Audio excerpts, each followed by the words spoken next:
Hey guys, what is going on? My name is Anthony Scheme, and today I'm here to start a new series that is going to be exclusively uploaded to my YouTube channel. I want to take this series and use it to be able to jump into my project files and show you guys how I do certain things, how my structures work, how my sound design works, and just my ideas to try to help you guys out a little bit more or help anybody trying to learn how to do certain things out a little more. I wanted to start this series with an original track, but I just rebuilt my studio computer, and a lot of my old project files aren't loading correctly since it is on a new computer. So today we're going to be starting off with me and Bad Kids' remix of Jaden Smith Ghost. This gives me a good opportunity to show you guys how I like to remix his tracks that are bootlegs, meaning you don't have the stems, you don't have the acapellas, the instrumentals and stuff like that, and showing how you can still make this just plain track that you have a original remix. So it'll give you guys a good opportunity of how I like to do that, and how I like to combine different kinds of non-electronic music into an electronic music remix that people seem to really like for shows and just streaming on their own free time. So let's go ahead and jump right into this project. So I'm going to try to make this as time efficient as possible, but I really want to go into detail about a lot of the things that I do here since it is the first video and I use a lot of these techniques for a lot of my tracks. So let's go ahead and jump into what I like to do with the track that you have. So like I said, this will work for if you guys have a bootleg, don't have the stems, don't have the acapella, don't have the instrumental, stuff like that. So what I do for this situation is here I want to remake the 808, the low end, and add more elements. So what I do there, so I'm not just pretty much using their track the whole time without creating any originality, is I'm going to EQ all of the low end out. This is FabFilter Pro Q, but I can't use this anymore due to it crashing Windows 10. FabFilter, fix your shit. But yeah, so this is just a really heavy low-end EQ that I have that covers a lot of the low-end range from around 500 to 300 all the way down to 80 hertz and past, which you wouldn't really be able to hear anyway. But what this does is it takes all that low-end out. Let me show you guys what it sounds like with and without. So this is the original track with no EQ. I just ran honey, I dash. You spend too much cash. Screw this is with the EQ. I just ran honey, I dash. You spend too much cash. So it doesn't change the vocals up too much, and it doesn't change the high-end stuff like the claps and the hi-hats and stuff like that, but it still takes out a lot of that low-end so you can build your own track around it. So what I did here is I just used one of my 808s that I really like using and pretty much recreated the 808 that they used in the track. And I'll open that up. So this is what I did. And that pretty much, like I said, is a recreation of the 808 they have, just kind of in my own style. So these are just kind of like my signature 808s that I like using. I use an analog BD sin or sine or whatever for the oscillator A. I don't like using the straight up sub and serum. I find that this works better in a really low octave. And then I just throw a distortion here, distorting that low end to give you kind of that dark, distorted 808 that I personally like using, and I see a lot of other people like using as well. But I have the drive down pretty low to avoid any clipping or distortion that you don't want. And then I use a really low octave. So for instance, this is B1, and that is in key with the tracks. So pretty much, like I said, I just recreated their 808 pattern, added a kick, and then I have a serum pitch bend channel to recreate the pitch bend that they had in the original track. I use a volume automation for my sidechain actually, and I find that this works more efficiently for what I like to do, especially when I'm not working with 4x4 house stuff, as opposed to like LFO Tool or Kickstart or stuff like that. I find that this just works better for me. So what I do is I'll pretty much just go to the channel I have, right click, create automation clip, and then draw my own sidechain automation, and then pretty much copy and paste that. So this is with the kick layered over it with the sidechain. So I just have a really powerful kick that I used. And so this is all of it playing together. I also added a clap on top of there so I could help it flow into that buildup. I just ran honey, I dash. You spend too much cash. Screw your bags. So it all sounds good. It all sounds pretty good together. Something you might notice here, I produce very, very loud. And then when I'm in the mix down and master process, I make everything quiet, bounce my stems, and really mix up, bring that loudness in, and fix any distortion you might hear. I don't suggest that other people do this in their mixing and mastering process, but that's just the way I do it. That's the way I like to do it, and it's all about finding whatever style works best for you.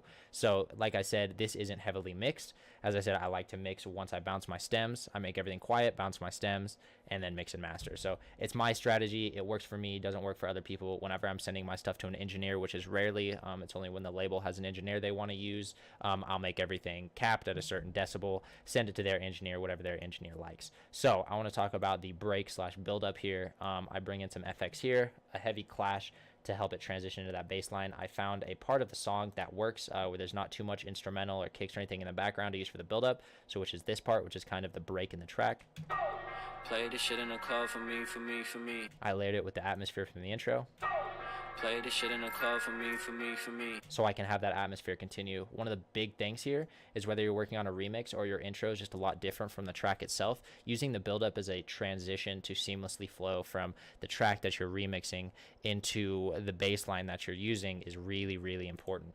So what I'm doing here is I'm keeping the original vibe from the intro of the track or the remix in the track in this case, and using it to seamlessly transition into a heavier trap drop in this situation, or a heavier trap bass line. But that works with a lot of things. So some of my tracks are very melodic for the intros, have vocals and stuff like that, or they'll have a rapper on them sometimes. And like I said, the bass line is a really important place to seamlessly transition from your intro to your build up and make it form into one song. So in this situation, I'm using an 808 kind of as an impact here. Play this shit in the club for me. I'm playing these original aspects from the track in the build-up, and then I found him saying Ghost, which is the title of the track, to loop it. And then at the same time playing this, which pretty much just gets drowned out. And then I added that clap that I was using for the intro and rap parts in here to, once again, transition. I want to take as many aspects from the intro and stuff like that and use them in the build-up to transition into what I like. I have some pretty basic risers here. That is getting filtered out. We'll talk about that. Once again, just building that tension. I brought in this snare, but I'm filtering it in and out. What I like to do with my snares and claps and build-ups as well is pitch them up in the last bar. So I'll use a pitch bend. Let me try to find it. So for instance here, I'll use a pitch bend, and the main pitch on that is going up right in the last bar. I usually pitch it by 5 to 12. Something I use a lot in build-ups in all my tracks, honestly, is this plugin called DJM Filter. I believe it's called DJM Filter. Let me find one. So this plugin, it is a free plugin from Xfer or Transfer Records, whatever, however you say it. It recreates the filter on a pair of CDJs, which is, I fucking love the filter on CDJs, and I think it works very well in my tracks. So it's a very basic filter. You have your drive, you have your resonance, and then you have your low pass and your high pass. So I just twist this a little bit, go to tools, create automation clip, and that works for FL. And then what I'm doing is I filter things like my claps and snares up to build tension. Everything I'm doing is usually in the last 2 bars, the last bar of a build-up. It just creates so much more tension in that last little bit of the build-up. And then when you filter up, usually in the last build-up, or two bars in the build-up, or the last bar in the build-up, what it also does is it makes everything very thin if you apply a high-pass filter. So that means when the bass comes in from your bass line or your drop, it just sounds so much more powerful. So sometimes I'll do that on the master channel, but just very minimal, very minimal. You don't want to high-pass your whole track too much. Something else I do in a lot of my build-ups, which, like I said, transitions from the track itself to the build-up, is I'll overlay the lead from the main lead from my bass line. So for instance here, I'm using both layers of my lead as well as a DJM filter. Let me turn all my filters on to transition.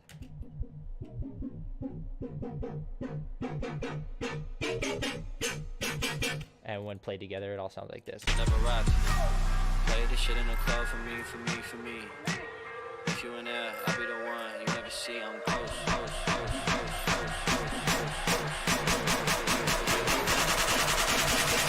So at the beginning, all the elements are from the track, and at the end, all the elements are from the bass line, making a clean transition from your actual track or intro to your bass line. So let's talk about the start of my bass line here. This is a sound that I really liked. I think it carries that deep, dark, wobbly sound that I like, but at the same time carries that trap sound too. Yeah. So I used that for the first 2 steps of the bar. So what I did here is there's a lot of low end, as you can hear on this sound. I guess that's with the low end taken out. So when I have a 808, a big 808 in there, I don't want those frequencies to clash. So what I did is I frequency split. But since there's no 808 here, and this is the only element, I want those low end to be there. So I took my EQ, turned it all the way off that I was using to frequency split. I can go ahead and show you this EQ now. I can go ahead and show you this EQ now. So this is the EQ that I'm using for this specific sound. I don't want too much high end because I don't want it to get distorted, but at the same time I want to boost my mids because that's where a lot of the power comes from in this sound. This is a pretty weird EQ. I wouldn't usually EQ like this, but this sound in specific, I wanted it to be really original from the sound that I used in my patch. And once again, I'm frequency splitting very heavy on the low end where all my 808 will be hitting. But I want this turned off for the time being so that you can really hear the low end on the first drop since there's no other elements. So okay, so this is where I bring in my lead. Let me show you guys the lead patch really quick. This is the patch, a patch that I found just digging through one of my saved presets. There's always a constant controversy going on of whether you should use presets or sound design everything from the ground up. Knowing how to sound design from the ground up is very, very important to creating your signature sound, but there's nothing wrong with using presets, man. It's all fucking music. If you like it and the people that are listening like it and it's original, just do it. Like, who cares about the rules and the politics of it all? But at the same time, if you're using presets or using patches that you didn't make from the ground up, really reverse engineer them and make them original. So me and Bad Kids took this patch and really reverse engineered the shit out of it, made it kind of a wobble using the LFO. This is a strategy that I really like to use for my wobbles, is a quick attack and release, or a quick attack and a slow release for my wobbles. So let me show you guys this sound soloed.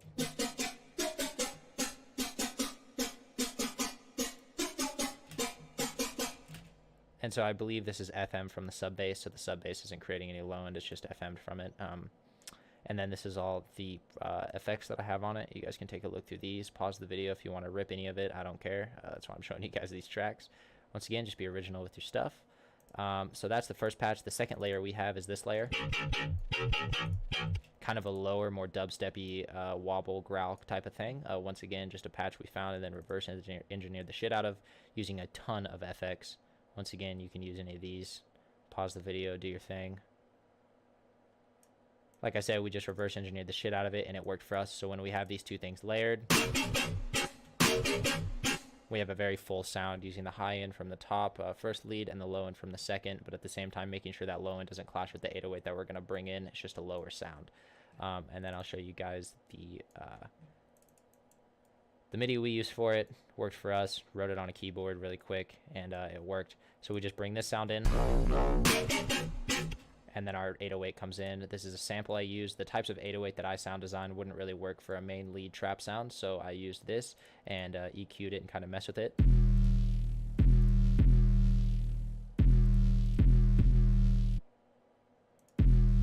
Worked for us, and then I layered a kick over it, once again using my volume automation as a side chain. Really heavy kick to make sure it punches through, and then we have our snares. Once again, it's two snares laid on top of each other from my sample pack. Y'all can buy that. And then what we did here is we layered this sound over top of it.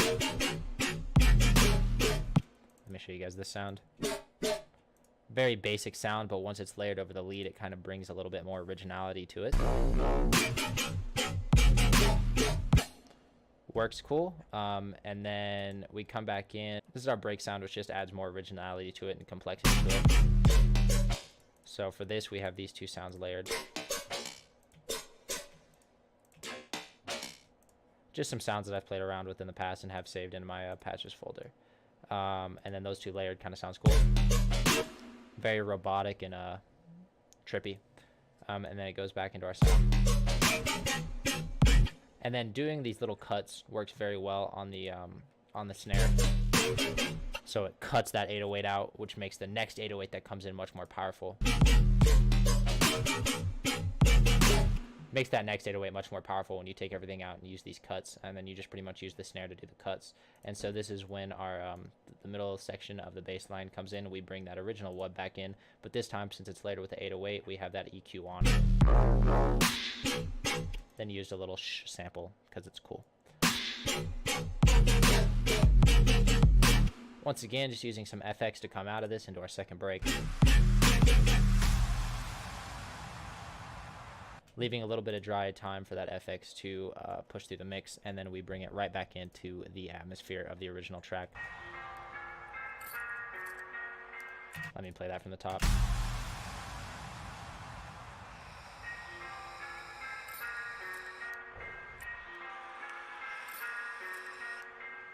This FX is misplaced, but just ignore that. We'll delete it for now. Play this shit in the club for me, for me, for me. So once again, it's all just kind of about editing this track to work in the favor of your remix. We use this from the first intro, and then we use this from the break in the middle of the original track, which brings it right back into our second and third verse. One that you never see like Jesus. Let me go put on my cleats. The way that I get up and run through the streets. Perry like Bon Appetit. They saw us and went to go call the police. So this one's a bit longer as we wanted to use the whole track. Play this shit in the club for me, for me, for me. And then this just gets brought back into his third You never verse. see I'm ghost. And then we repeat the original structure of the first build-up. So usually I like to have a little bit more originality the second drop, but this one I think it just worked so well, and it was such a quick song that bringing it back into the original idea worked better. We tried doing something different for the second drop, but sometimes I've noticed that when you try too hard to do something specific, sometimes it'll sound stupid, and don't force anything because you think it's supposed to be right. If the original sounds better, then the original sounds better. Sometimes I'll make a second version of the second drop that just sounds way cool, so I'll put it in there, but sometimes I just can't come up with anything. And don't force stuff on yourself. If the creativity isn't there and you're not feeling it, just let it be and let it flow how you like it. So yeah, guys, that's it. I will be available to answer any questions that you guys have, furthering anything I didn't go into enough. Let me know in the comments below, and I can totally help you guys out. Really hope you guys enjoy this. Like I said, there will definitely be more of my original songs coming soon once I finish them and release them. We have a release coming up pretty soon. Anybody following this that knows of me or follows my music and shows and stuff like that, I've been taking some time off. I'm going to Amsterdam Dance Event in October, so I've really been focusing on my production more than shows. Plus, taking a step back from shows really helps you recoup, get more into your creative zone, and just kind of do what you want to do with your music. We have some dope plans for winter, spring, and summer of next year as far as shows, and a possible another mini tour with a couple cool artists I've been talking to. So that's to look forward to if you guys like coming out to my shows. As always, there will be sick releases coming up. Most of my dope tracks are being saved for ADE right now as demos. So once ADE is over, you guys will just be getting hit with tons of really, really cool music. So I hope you guys enjoyed the series. Looking forward to making more of them. All right, peace, guys.